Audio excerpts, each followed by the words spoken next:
監督脚本のゴヴィンダ・ヴァン・メーレさん、そしてプロデューサーのジル・シャニアルさんです。どうぞ。Please give a warm welcome to Mr. Govinda van Mael, the director of the film, and Mr. Gilles Chanial, the producer. それでは一言ずつお願いします。まずはメーレ監督です。Could I have a word of welcome from each of you, please? Yes, hello, so I'm Govinda from Luxembourg, and I want to thank you for attending the screening, and thanks to the festival for having selected it. I'm really happy to be showing my first film here. はい、私、ゴビンダと申しまして、ルクセンブルクから参りました。今回このようにですね、初めて私の作品を上映していただいて、そして私の初の作品の上映をしていただいて大変嬉しく思っております。ありがとうございます。それではシャニアルさんです。よろしくお願いいたします。So, hello, I'm Gilles Chanial. I'm the producer of Gutland. It's a great honor to screen the film here. I have to apologize because normally it was supposed to be Frederick Lowe at my seat, and I'm a bit less pretty than he is, but you have me. So, well. はい、私今回この作品のプロデューサーを務めさせていただきましたジル・シャニアルと申します。本日このように来れたことを大変光栄に存じております。本来はですね、フレデリック・ローがここに座っていて、私になってしまって、本当に若干申し訳ないんですけれども、ご覧いただいてありがとうございました。それでは早速ですけれども、皆様方からの質問を頂戴しまして、そして進行していきたいと思いますので、ぜひ誰でも結構でございますので手を挙げていただいて。どうもありがとうございます。本来なら他の日本映画見に行かなきゃいけない時間なんですけど、どうしても一言素晴らしい緊張感、もう2時間、弱なんですが、今ちょっとまだ緊張してます。でその中でですね、シナリオ監督さんシナリオを自分で書かれてるんで、僕はこういう思い込みで見ちゃったんです。彼がドイツ人ですね。それでいわゆる仕事はポーランド人に任せると。ここにいわゆる戦後のですね、アウシュビッツの問題とつながってくるのかなっていうね、つまりリベンジのムービーかなっていう、そういう思い込みで見てたら、そうじゃなくて非常に別次元でね、うまく描かれてる。だけどセリフのね、いわゆるポーランドの問題、ドイツの問題、そこをさりげなくセリフで入れた意図ですね、それをぜひ教えていただきたいのと、最後のエンディングがとても好きです。僕は音楽で去年はモーツァルト、いわゆるザルツブルク行ったりウィーンに行ったりいろんなことをやってる人間です。ベートーベンも大好きです。でブラスバンドも大好きです。で終わり方のエンディングの素晴らしさにほっとしてます。ありがとうございました。Thank you very much. The film had a lot of tension, and I'm still nervous even after finishing watching this film. And I understand the director, you wrote this screenplay yourself. But because of that, I had this pre-assumption that the story was going to be depicting the issues around because the guy is from Germany. I thought that the work will be left up to the Polish to do, and I kind of tied it to the issues of Auschwitz after the war. And but that was totally my misperception because this was depicting in a much more better way in a different dimension. But I think you built in subtly the issues around the Polish workers as well as the German issues subtly into your screenplay. So I'd like to understand what the intentions were behind that. And also I really love the ending. And I love Mozart as well as Beethoven. And I traveled places like Salzburg and Vienna. So I'd like to understand the ending music part. Well, thank you very much. I'm glad you like the music. I might start with that question first. We have a lot of brass bands in Luxembourg. It's very traditional. Every village has this, and they have a very particular style of music that they play, and they love to play Hollywood scores. So there's a lot of in my village. I sometimes in the summer you can hear a soundtrack in the air when the brass band is rehearsing, and it might be Lord of the Rings or Jaws or Star Wars that they're playing. And when when I wrote the film, I wanted to have a village band just like in my village in the film, and with the idea also that it might give the film this sort of Hollywood sounding ending, which is the intention also with the last scene, that it has this sort of Hollywood feel, almost kitsch. Well, maybe, yeah, certainly kitsch actually. And but at the same time, this music is very realistic. It's very the kind of music that they play, and actually we base it on a song that they love in Luxembourg. It's called Pacific Dreams. I have to admit that I don't remember the composer. He's a very famous composer just for brass bands. He's writing songs all the time just for brass bands, and he's especially known in Luxembourgish brass band circle. But he's not really known outside of the people who are in brass bands. But if you Google it, you might find it. And we wrote a song. Our composer wrote a song. Actually, not the composer of the film score, but we had a separate composer, Frédéric Varcheval, who wrote this piece based on that song that I found on YouTube, and which I learned is a favorite of the Luxembourgish brass bands. Yeah, so that about the music. Okay. はい、音楽についてご質問いただいてありがとうございます。私自身もですね、ブラスバンド大好きで、ルクセンブルクはどこの村に行ってもそれぞれブラスバンドを持っているというような国で、あるスタイルの、ハリウッド的なスタイルの音楽を演奏するのが大好きです。ですので夏場に、村に行くとですね、自分の村でもたくさんリハーサルをやっていて、例えばロード・オブ・ザ・リングですとかジョーズですとかスター・ウォーズっていったような曲を生で聴くことができます。なので、その自分の出身の村にあるようなブラスバンドをこの映画の中でも描きたかったわけです。そして、その最後のエンディングですが、そのハリウッド的なエンディングをするわけですけれども、またちょっとキッチュではあるんですが、ハリウッド感覚を最後に見せたかったと思ったわけです。ただとは言いつつもですね、大変リアリスティックなもので、もともとルクセンブルクですごく好かれている、パシフィックドリームという、音楽をベースに、作っております。このパシフィックドリームという曲は、ルクセンブルクではブラスバンド専門の、作曲家ということで大変有名な人が書いていて、ちょっと名前は忘れてしまったんですが、YouTube とかで調べればわかるかと思うんですけれども、そのピースをもとに、うちの作曲家が作っている曲です。Okay. Okay, sorry for making that answer so long. I will try to answer the second part faster. Shorter. Yes. Not faster. Yes, shorter. So that's about the Polish and the Germans. That's very quick because there's definitely no intended connection to the German-Polish historical story, be it Auschwitz or the Second World War. But if you want to read that into it, you can. I'd be interested in your interpretation, but that was not my intention at all. But yeah, we have a lot of Polish workers in Luxembourg. That's traditionally where our workforce on the farms are coming from. That's why it was clear that it had to be Polish workers.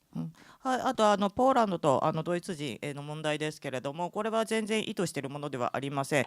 もしかしそのドイツとポーランドの歴史ですとか、第一次世界大戦ですとかシュビッツの話、というのは全く私はこのストーリーの中に書き込んだつもりはございません。そのように解釈されたというのであれば、それは大変興味深い、解釈ではありますけれども、単にルクセンブルクは歴史的にその農業の支える力として、ポーランドの方々がその仕事になってくださっていたという歴史があるので、ポーランド人が働いているという設定にはなっている。ただそれだけしか意図していないです。ありがとうございました。それでは次の質問。この映画を見ておりまして、強盗の仲間2人が、村人に殺害された後、イエンスが彼女と一緒に生活していることになってますけれども、そこでイエンスという名前だったのがなんか呼びかけ名前がジョルジュというふうになってて、これは村人が2人の強盗を始末して、その後も彼はこの主人公はこの村に受け入れられたということなんでしょうか。Well, in this film, you have the villagers murdering the two mates of Jens, and after that, Jens start to live with the girlfriend, and but although his name was Jens, the villagers start to refer to him as George, and I was wondering whether that means that after the villagers killed the two burglars, they accepted Jens. Is that what it means? Yeah, I mean he's doing a transition from Jens to Georges. So at a certain point, they start calling him Georges because he's starting to they start identifying him as Georges, where he's Jens in the beginning, and so when they kill the bodies, it's the moment where he's becoming part of the village secrets. He's becoming guilty as they are in the crime that they just did. So that's when they are linked together forever, if you want. And it's also an exchange of secrets. It's the two bodies that are thrown into the slurry pit are basically the last remnants of Jens's past, the only two people that are connected to him. And I imagined this character anyway as a guy without a family, without a past, really. The only people that he comes into the film with are these two people, and that's basically all his past. So they throw that into the slurry pit, and that means this identity is closed, and at the same time it's an exchange of secrets. So it's he has this secret of this bank robbery and this killing that they've done, and they have a secret of killing these two gangsters and also villager before, and that's the moment where they're exchanging these secrets, and everything is solved in their minds, in their logic. これはイエスからジョッシュに、彼が変貌を遂げているということなんですね。それからもともとはイエスとして、彼は登場していますけれども、それ以降は、村人は彼をジョッシュだと思っている。つまりその2人の強盗を殺した時に、この村人とイエスの間で、お互いの秘密の交換をしていた、ということなんです。2つの遺体、強盗の仲間ですけれども、彼はいわゆるイエンスにとっては、過去を唯一知っている、イエンスの過去を知っている人で、このイエンスですけれども、もともと家族もないですし、そもそも過去もない、唯一その過去、イエンスの過去と、結びつけているものがその強盗の仲間2人だけだったので、その2人が、亡くなってしまって、殺されてしまって、そして、捨てられてしまった後はもうイエンスという人そのものがなくなって、そしてその時点で、村人が抱えている秘密と彼が強盗をしたり殺人をしたりっていう過去とお互い交換条件のように、取り替えたわけです。それで、彼らにとっては、これで問題解決というふうになっている。彼らの頭ではそうなっている。イエンツが、ジョルジュになった時に納得して、俺ジョルジュになろうと思ったのか、いやいやならされているのか、そこら辺がちょっと分からなかったんだけど。Well, I didn't quite understand when Jens was transformed into Josh. Was he convinced that he was going to live the rest of his life as Josh, or is he forced to be Josh? It's both. I mean, he's being forced into this role, and it's also what is best for his situation at that moment. However strange and perfide, I don't know, but however weird that is, it's so in the end, he kind of finds, if you want, he finds happiness in his prison that he's being put in, but it's a happy end and it's a nightmare end at the same time. It's the double phase of the situation. 両方だと思います。彼は役割に無理やり、押し込まれているのと同時に、その彼が立っている状況を考えると、ベストな状況であるとも言えるかと思います。なので、変ではありますし、大変シリアスな状況ではあるんですが、押し込められた、いわば獄中にいるようなものではあるんですけれども、その中で、幸せを見出す、幸せと悪夢が混在しているような状況じゃないかと思います。次の質問で最後の質問になってしまうかと思うんですけれども、誰かどうぞよろしかったら挙手をしてください。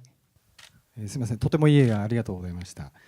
質問なんですけども、共同体をこの映画を見て共同体を守る上では、その掟、ルール、これが非常に大切なんだということをちょっと感じました。監督としてはそれをどう考えていらっしゃるのかということを聞きたいです。要はですね、エロティシズムありがちな罠だと思うんですけども、非常に身近に起きがちな問題だけど、イエールは、このルールを守れる男だったと、そこから共同体に受け入れられた、こういうふうに自分で解釈したんですけど、教えてください。Well, thank you very much for this wonderful film. I think by watching this film, I felt that there must be some sort of a rule to protect the community. And the reason why I'm asking, and I'd like to understand how you view this, because the reason why I'm asking is that I think it's a typical trap that eroticism brings, that if you're close to women, you might fall into that seduction. But Jens was a type of guy who doesn't fall into that kind of seduction. So I'd like to understand how you view the importance of rules in order to protect the community. Well, I think we all function with certain rules and certain codes that we use to keep our community safe. and every country has probably slightly different rules, and over time these rules change. And I wouldn't say that these rules are so strict. Of course, it's in Luxembourg. It doesn't exist exactly like we showed in the film, that you get punished if you are having sex with one of the village women or something. But in general, this is a reaction that you can behave. There's many that you can observe. There's many. I've been thinking that the question would come up when I'm financing the film, that finances would ask, like, why are you making a story like this? This doesn't exist here. You might find this in Turkey, for example, with honor killings, or other cultures. But while I was making the film, I read a couple of articles by accident I came across where killings like that happened in places not so far from Luxembourg. Just across the border, there was a famous case where a guy killed his best friend, who was sort of like abusing him for many years, and he was scaring actually the whole village. He was a bully, and he got killed by one guy, and the whole village protected this one guy. They all were happy that this person was gone, and they were protecting this person. So this is a case where this kind of dynamic exists really, and not so far from Luxembourg, and that's just one criminal case. Then there's other stories. Also in Germany, there's a famous book with short stories taken from real life, written by a lawyer, and one of these stories concerns a brass band who rapes a girl, and they all do it collectively and all protect each other until, I think, in the end, the father of the girl, he goes crazy, and because no one is doing anything in this, and this is happening nowadays. It's not something from ancient times. So all these community rules protecting each other are not something that I know per se, like in a movie from my film, but I know that there are cases where it happens like this. Do you want to say something to that too? はい、確かにですね、共同体の安全を守るためにルールや行動というのは必ずあると思います。国によって違うルールがあり、時間の経過にともに、変わっていくというものもあるかと思います。ルクセンブルクでもこの映画のそのままではないですけれども、もしですね既婚者とセックスをしたら罰を受けるというようなルールはあります。でこの作品を作っている時の資金集めをしている時にこんなこと起きないじゃないかと質問をよく受けたんですね。でもいろいろと調べてみたところ割と近くで、似たようなことっていうのは起きていて、たまたま見つけた記事によりますとルクセンブルクの国境を越えてすぐのところで、ある村の中で、村人をすごく虐待していたような人っていうのがある男の人に殺されて、そしてその殺した男の人をずっと村人たちが擁護していたっていうようなことが起きていた、そういったことがルクセンブルク近くでも起きていますし、ドイツではですね、ブラスバンドのメンバーが集団で女性をレイプして、そしてお互い守り合っていたっていうようなケースもあっております。なので、今でもこういったことが起きていて、別にその昔の話だとか、遠い土地の話ではない、コミュニティを守るためには、そういうルールがあるんだということを、映画の中で書いたようなことが起きています。じゃあシャニアルさん、最後に一言。One short comment. Very short. Now, without insisting on those very, let's say, barbaric rules, the film tried to push the question how we assimilate a stranger and force him to fit our rules. So it's a question that we have in Europe recently with the immigration and stuff. So, the community force the stranger to look like us. That's all. すごく暴力的なルールなのかもしれないんですけれども、この英語の中ではですね、その共同体が、全くのストレンジャーに対して、自分たちのルールを押し付けている、それは多分ヨーロッパもいろいろな移民問題などで起きていることだと思うんですが、そのコミュニティっていうのはその全く関係のない人に自分たちのルールを押し付けたっていうことが書かれているわけです。